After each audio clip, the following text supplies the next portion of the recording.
On va parler de ce sommet crucial de l'UEMOA sur la crise malienne à venir au Ghana. Qu'est-ce qu'on peut attendre de ce sommet d'Accra? On commence par Ibrahim Acha. Ah oui, mais il faut dire que c'est sur la situation du Mali. Donc, les chefs d'État de Situation, on va l'UEMOA, parler du Mali. ah oui, ils vont parler du Mali, bien évidemment, hein, et les chefs d'État de l'UEMOA vont parler du Mali, surtout qu'il y a eu des sanctions euh, qui ont été imposées au Mali. Donc, l'UEMOA va faire l'état des lieux, voir éventuellement ce qui a marché, ce qui n'a pas marché, et voir s'il faut reconsidérer leur position. Ça, c'est très important. Et en dehors de ça aussi, le Mali qui commence par montrer des signes de résilience par rapport à ces sanctions.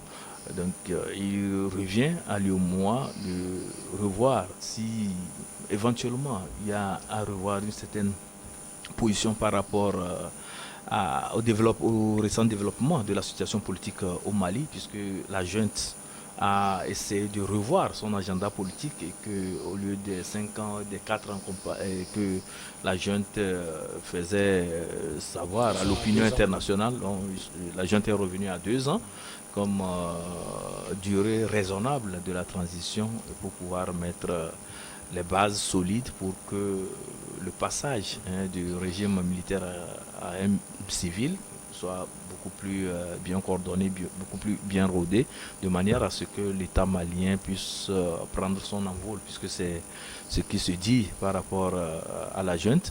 Et donc, l'UEMOA va essayer de voir tous ces éléments, essayer de réfléchir sur les conséquences de ces sanctions, parce qu'il n'y a pas qu'au Mali que les conséquences ont été ressenties. Même certains pays de l'UEMOA ont payé le lourd tribut. Le Sénégal, par exemple, et quand vous voyez un peu les transactions, ce n'est plus ça. Et donc, il y aura l'évaluation de toutes ces situations. Et à terme, les présidents verront comment vraiment réagir. Mais ce qui me paraît un peu, je peux dire, mais je le dis, mais en prenant les gants pour dire que il y a des chefs d'État qui essaieront de faire, en tout cas, prévaloir leur position par rapport au Mali. D'autres essaieront aussi, d'une manière ou d'une autre, de suivre certains courants par rapport à tout ce qu'il y a comme ressenti au niveau de la CEDEAO vis-à-vis du Mali. Mais moi, je souhaiterais que ces chefs d'État ou bien tous ces techniciens des pays qui vont se retrouver dans le cadre de l'UEMOA pour parler du Mali puissent avoir une approche beaucoup plus réaliste et une approche qui essaie de comprendre la situation du Mali, une approche qui puisse aider le Mali à aller de l'avant et non à rester dans des... dans, Complètement le Mali. oh non, vous ne pas rester, je veux dire, dans des dogmes, dans des histoires de démocratie, de retour à l'ordre constitutionnel, de retour des civils aux affaires pour que les choses évoluent. Donc on doit continuer toujours par imposer ces sanctions. Moi je me dis qu'on n'est pas en train de travailler véritablement pour cette intégration économique dont nous parlons au niveau de la CEDEAO. Parce que quand on parle de la CEDEAO, on parle de l'UEMOA. Quand on parle de l'UEMOA, on parle aussi de la CEDEAO. Parce que c'est presque la même idée qui sous-tend cette organisation. L'intégration économique, comment faire à ce que les populations puissent s'épanouir, les populations puissent avoir un accès beaucoup plus facile à tout ce qu'il y a comme services sociaux et économiques au niveau de l'espace UEMOA. Ce sommet d'Accra au Dankovi va sans doute parler de la décision de la Cour de justice de l'UEMOA qui a tranché en faveur du Mali, mais jusqu'à présent, rien n'est fait en faveur du Mali. Alors c'est sûr qu'ils en parleront, mais je pense que... alors il y a le problème du Mali, mais je pense que ce qui doit agacer une bonne partie des chefs d'État, c'est le fait que le problème malien leur gicle dessus. Je vais m'expliquer. Il y a une interview du président Bazoum sur un média européen qui est très très significatif, où il dit, et d'ailleurs un journaliste lui fait répéter une ou deux fois cette phrase-là pour bien préciser pour lui permettre de bien préciser son propos, où on lui fait la réflexion sur l'interventionnisme européen en termes de Sakab. Et il précise, M. Bazoum répète que on ne le met au courant de rien. C'est une simple phrase. Il répète la phrase, je pense, 2 ou 3 fois avant de se rendre compte. Piégé par le journaliste. Avant de se rendre compte que ce qu'il dit dans la phrase implique quelque chose. Ouais. Donc la deuxième journaliste renchérit en disant mais oui, mais bon, voilà, vous êtes plus ou moins mis au courant. Et il a précisé qu'on ne le met au courant de rien. Le problème avec le Mali, c'est que si vous remarquez les élections présidentielles, ceux qui prennent le pouvoir sur, mettons, les 10-15 dernières années, la plupart sont des gens qui sont rompus à la chose économique. Vous prenez le président du Togo, c'est quelqu'un qui a fait des études d'économie. Vous prenez Patrice Talon, c'est un businessman. Vous prenez celui qui était avant lui, c'était Yahi Boni, c'était un monsieur de la banque. Vous allez au Ghana, vous voyez que c'est des gens économie. Vous allez en Côte d'Ivoire, Alassane Ouattara, économie. Vous allez au Sénégal, vous prenez Macky Sall, agriculture, économie. Donc, si vous voulez, la sous-région a pris comme cheval de bataille l'économie. Une transition économique, disons, radicale, où on essaye de tout formaliser. D'ailleurs, on le voit dans un certain nombre de prises de décision au Togo et ainsi de suite. Et lorsque vous voyez l'intervention des chefs d'État africains, ce qui paraît agaçant, justement, c'est qu'à partir de la crise du Covid, on a une rupture, on a une contrainte qui va saboter le développement économique des États. Vous prenez la crise du Mali. Qu'est-ce que nous annonce la crise malienne? La crise malienne nous annonce tout simplement que le fait que le Mali, en rompant un certain nombre d'accords, le Mali, en ayant la dynamique qu'il poursuit actuellement, entraîne les puissances occidentales à renforcer leur présence dans les autres États. Et je suis persuadé que ce n'est pas une bonne nouvelle pour beaucoup d'États. Qu'on dise aux États, ok d'accord, nous allons vous avancer de l'argent pour telle ou telle chose, il n'y a pas de problème. Mais qu'on annonce à un État que finalement on va délocaliser la prise de décision, on va délocaliser les hommes, on va délocaliser la structuration des choses au sein de leur pays, je ne suis pas sûr qu'ils apprécient. Surtout quand on a un président comme Bazoum qui reconnaît implicitement qu'en réalité on ne les met pas au courant, mais qu'on leur impose un certain nombre de choses. Donc, pour pouvoir résoudre ce problème, il faut résoudre le problème du Mali. C'est ça. C'est-à-dire, pour pouvoir résoudre cette histoire de France, États-Unis avec Africom, l'Europe plus largement, le problème de la Russie, de l'interventionnisme russe et ainsi de suite. D'où ces sommets répétés. D'où ces sommets répétés, parce que c'est assez simple. Tant que vous ne résolvez pas le problème, c'est-à-dire la crise qu'il y a au Mali, au Burkina, ce qui se passe en Guinée, vous êtes faible, vous êtes ouvert à tout, et en réalité, ceux qui prétendent vouloir vous aider ne vous offrent que délocaliser les infrastructures chez vous.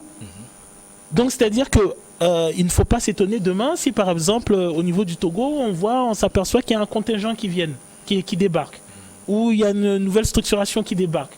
Ou par exemple vous allez avoir toute la branche de nos responsables militaires qui vont être placés sous le haut commandement d'un pseudo-groupe qui aurait la maîtrise de l'expertise, de renseignement. Et je ne crois pas que cela plaise à beaucoup d'acteurs politiques, militaires et stratèges africains. Donc pour résoudre cela, il faut trouver un consensus avec l'État malien. Je pense que beaucoup d'États, de politiques africains, en réalité, ont quand même beaucoup de respect pour ce gouvernement malien-là, pour la prise de décision, pour le fait de dire un certain nombre de choses.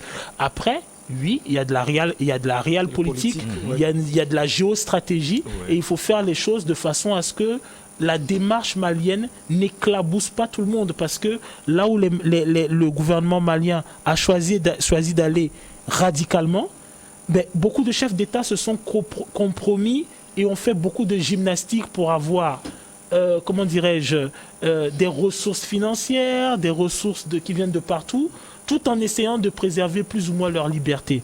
Et je ne crois pas vraiment qu'ils voient d'un bon œil qu'on vienne grignoter sur le peu de liberté qui leur reste sous prétexte de vouloir défendre la sous-région et de vouloir mettre à l'abri l'économie de la région. Je vais terminer avec un dernier point pour préciser mon propos.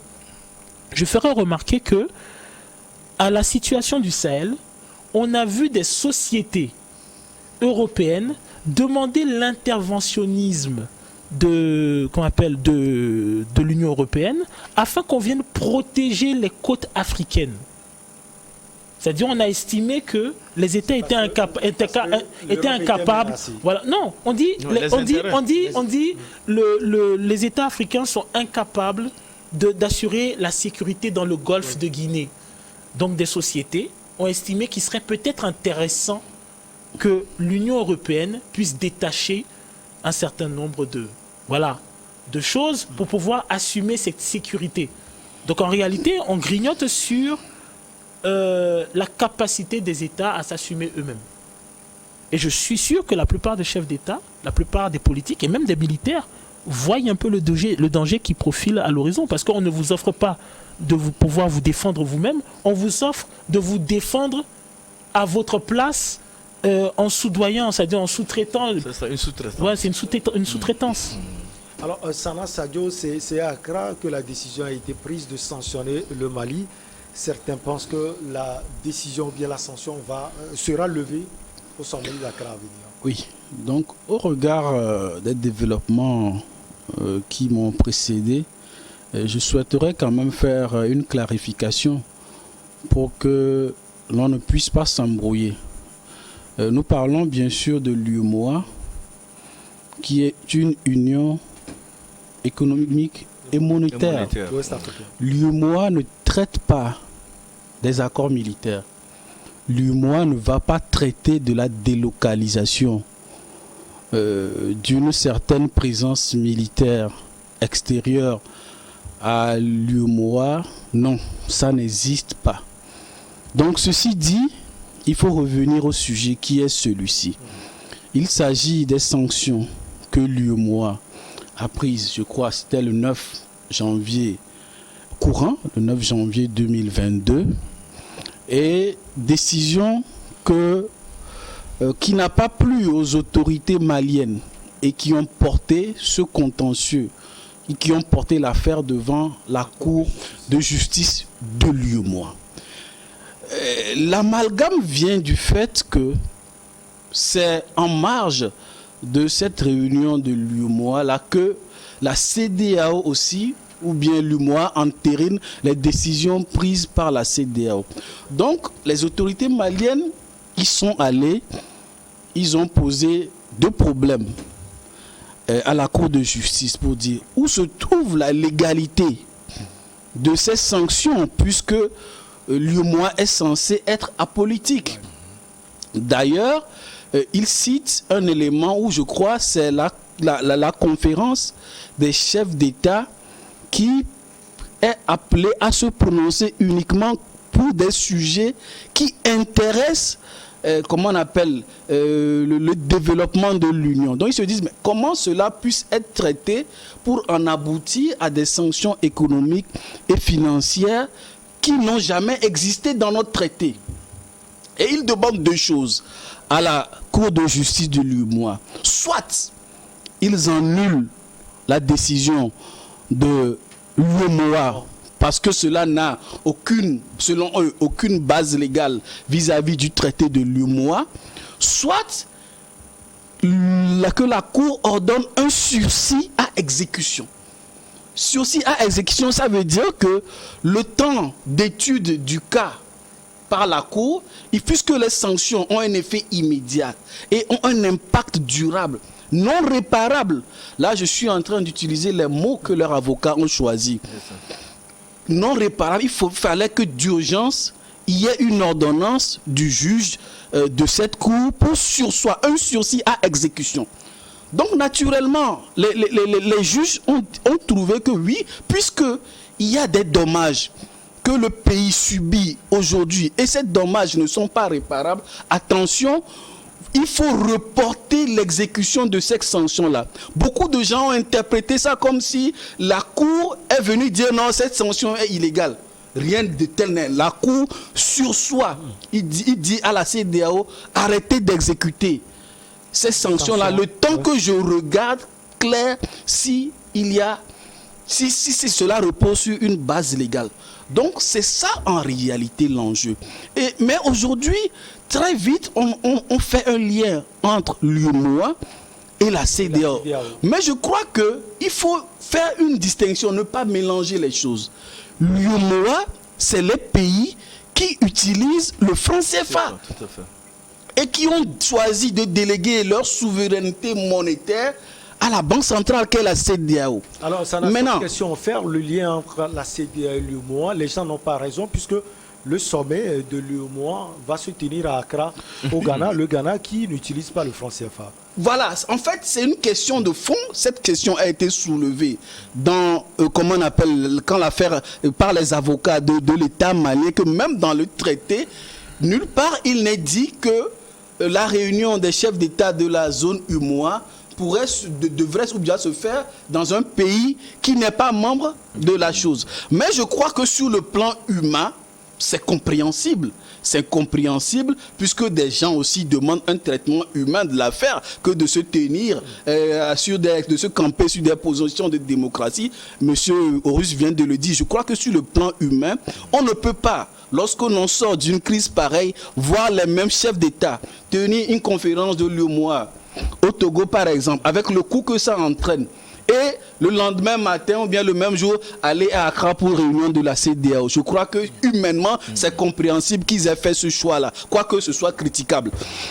Maintenant, la distinction que moi j'aimerais faire, je l'ai dit, l'UEMOA n'est pas la CEDEAO. Donc, quand la Cour de justice de l'UEMOA demande à ce qu'il y ait un sursis à exécution et non une annulation, cette décision n'est pas opposable à la CEDEAO, qui, elle, comporte des pays comme le Ghana, qui n'utilisent pas le franc CFA, des pays comme le Nigeria et ces pays anglophones. Donc c'est cette subtilité peut-être que les gens ne saisissent pas, parce que la CEDEAO aussi a sa cour de justice. Je crois, dans un débat avec le ministre des Affaires étrangères, le général Béhanzin a tenu à faire cette distinction. Il ne faut pas faire l'amalgame. Ce que la Cour de justice de l'UEMOA décide n'est pas opposable au pays de la CEDEAO. Mais moi, je pense que, fort de cette demande de sursis, au moins les pays de l'UEMOA peuvent s'engager dans une démarche. Je crois que c'est ce qu'ils vont se faire, parce qu'il y a un conflit. Doit-on exécuter la décision de la de l'UEMOA pendant que nous faisons toujours partie de la CEDEAO dont les sanctions sont toujours, ne sont pas frappées de sursis.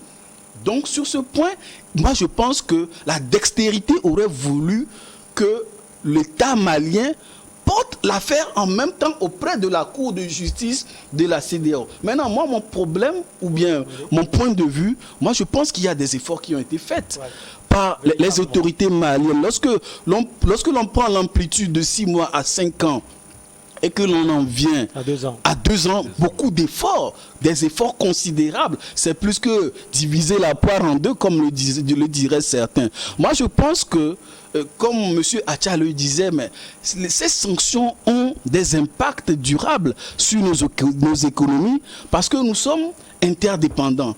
Et moi, j'estime qu'au-delà des 18 mois qui étaient passés, sur lesquels les autorités maliennes s'étaient engagées à restituer le pouvoir aux civils, je crois que c'est une situation qui est déjà passée. C'est vrai que la CEDEAO est dans cette crainte de voir que cela ne serve de jurisprudence à ces autres transitions qui sont en cours, et en Guinée et au Burkina Faso. Mais je crois qu'il faut dépasser cela, aller vers, comment on appelle ça, un consensus rapide, parce que le Mali d'abord il souffre d'une crise sécuritaire.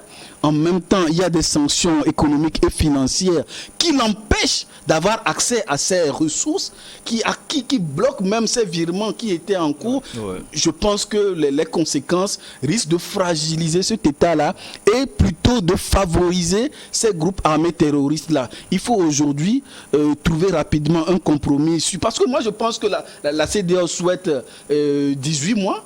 Les autorités maliennes proposent 16 mois.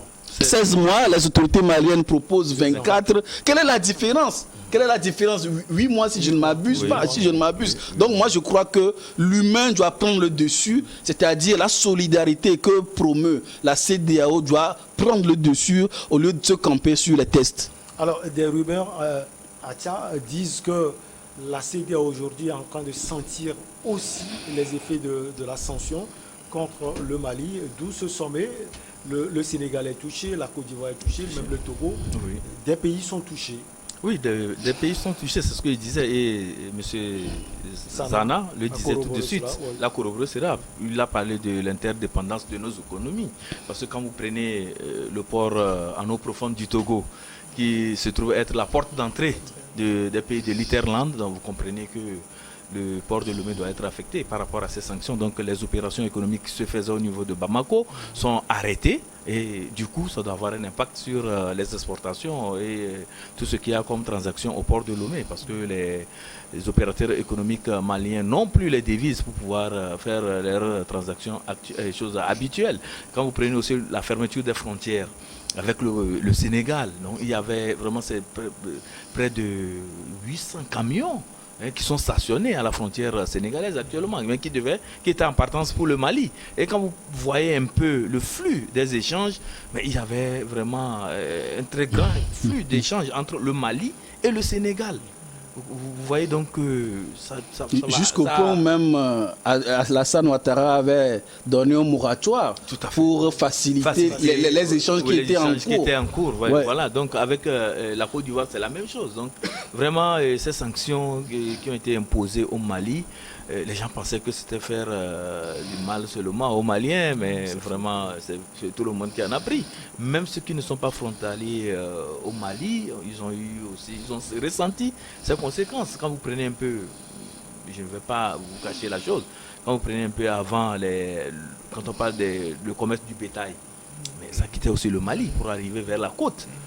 Aujourd'hui, c'est presque impossible. Le kilo de viande est à 3500. Bien évidemment. Sans eau. Voilà, 3200 avec os. Les impacts directs. Les impacts directs. Donc il y a d'autres choses. Nous, tout le monde sent ces sanctions. Et je pense que c'est le temps quand même que les chefs d'État là revoient leur copie, qui reviennent à de meilleurs sentiments, que l'orgueil de la CEDEAO, l'orgueil de la démocratie. Non, il faudrait qu'on fasse savoir à cette junte-là que nous sommes là, nous sommes leurs dévanciers. Quand nous leur disons de faire ci, ils doivent se plier. Non, je pense qu'on doit dépasser cela, voir la chose dans un côté beaucoup plus humain, comme le disait Zana, et en même temps se dire qu'on risque de se faire harakiri, parce que ces sanctions imposées au Mali ont des répercussions un peu partout. Et c'est l'élan de développement de la CEDEAO qui prend un surtout coup. ralenti. Donc il faudrait reconsidérer la position. Et en même temps aussi, je pense que les chefs d'État de la CEDEAO qui ont pris des sanctions contre le Mali doivent se rendre à l'évidence que le Mali est en train de montrer une certaine résilience. Et n'oublions, même si le Mali souffre, il y a une certaine résilience qui est en train de se faire remarquer. D'abord par une solidarité au niveau du Mali même. Parce que le peuple malien est debout aujourd'hui. Quoi qu'on dise, même si les gens estiment que Assimi Goïta essaie d'apeurer les gens, Assimi Goïta avec ses méthodes fait que les gens sont obligés de le suivre. Non, il y a cette fierté malienne qui est en train de se faire remarquer. Les Maliens sont debout derrière leurs autorités. Les Maliens se disent que non, c'est l'occasion maintenant de s'affirmer. Et ça se fait remarquer. Et n'oublions pas aussi que la Russie, qui veut aussi étendre ses tentacules vers l'Afrique, a obligation que la situation au Mali évolue. Pour ne pas perdre la face. Donc, quoi qu'on dise, vous voyez, tout ce qui la Russie mobilise pour l'État malien en matière de logistique militaire et tout ça là, mais il y a aussi les aides aussi qui ne disent pas leur nom. On ne va pas dire que la Russie n'envoie pas aussi des aides pour le développement du Mali. Ça se fait aussi. Donc c'est tout un mélange, c'est tout un package qu'on envoie au Mali pour que le Mali puisse s'en sortir, pour que le Mali puisse faire en tout cas d'école en matière de soutien de la Russie et tout ça là. Donc la Russie aussi veut s'affirmer. Je le rappelais aussi. Les autorités maliennes comprennent aussi que c'est le moment de tout faire pour réussir cette transition, pour montrer aux autres que on peut compter sur une certaine solidarité nationale et faire fi de l'aide au développement, de tout ce qu'il y a comme desiderata venant des Occidentaux. Allez, on marque la pause pour le journal et on vous retrouve pour la suite de l'émission.